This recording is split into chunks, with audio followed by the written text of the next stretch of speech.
Uh-huh.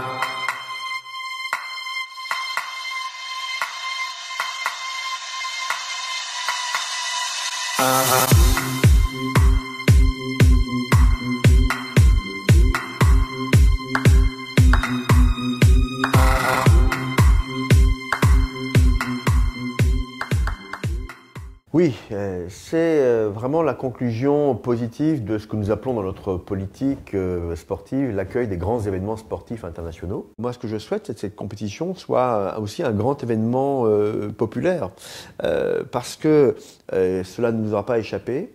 Les succès de la France, de l'équipe de France, les succès en termes d'organisation sont très importants aujourd'hui et très regardés pour une autre compétition qui s'avère très proche, c'est celle de l'obtention des Jeux Olympiques. Donc moi j'espère que, y compris notamment en matière de sécurité, puisque malheureusement nous sommes encore en état d'urgence, eh bien nous puissions organiser dans les meilleures façons cette compétition du 11 au 29 janvier prochain.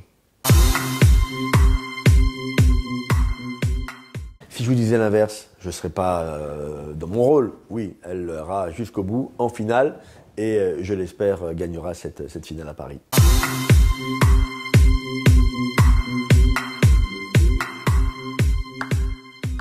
C'est un réjouissement qui est logique, mais en même temps, la fédération assume pleinement cette évolution, tant au niveau de l'entraîneur qui reste quand même bien présent, tant au niveau aussi des joueurs.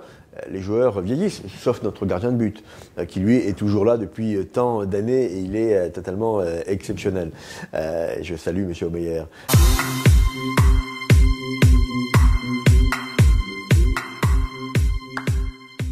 Je suis très content pour ce stade. Quand on regarde la retombée sur la métropole lilloise de l'Euro 2016, mais c'est 150 millions d'euros de retombées économiques.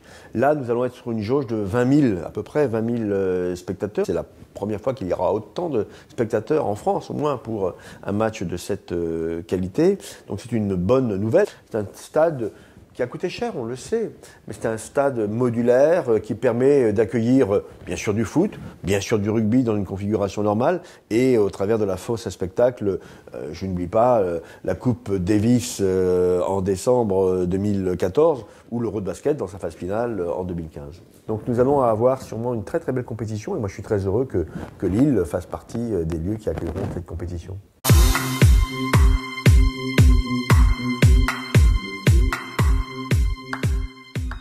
Oh, je connais l'adage, mais 203, eh bien, on va tordre le cou à cet adage. En plus, la finale n'a pas lieu, je tiens à vous le dire, au Stade Pierre-Mauroy, elle aura lieu à Paris.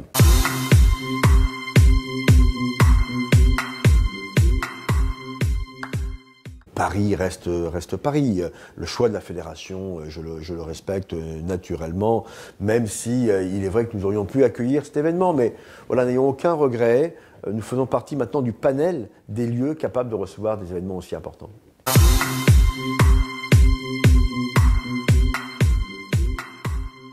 Oui, et notamment, et vous avez raison d'insister sur la notion du sport féminin. C'est une de mes priorités au ministère. Considérer qu'aujourd'hui, et on l'a vu d'ailleurs au moment des JO de Rio, que nos résultats féminins sont un peu moins bons que ceux que nous avions connus en 2012. Il y a là un rattrapage à prévoir, c'est le plan que je porte aujourd'hui au niveau national, de laisser plus de place aussi aux femmes. C'est un combat de tous les jours, mais c'est un combat que je souhaite mener jusqu'au bout de mon mandat.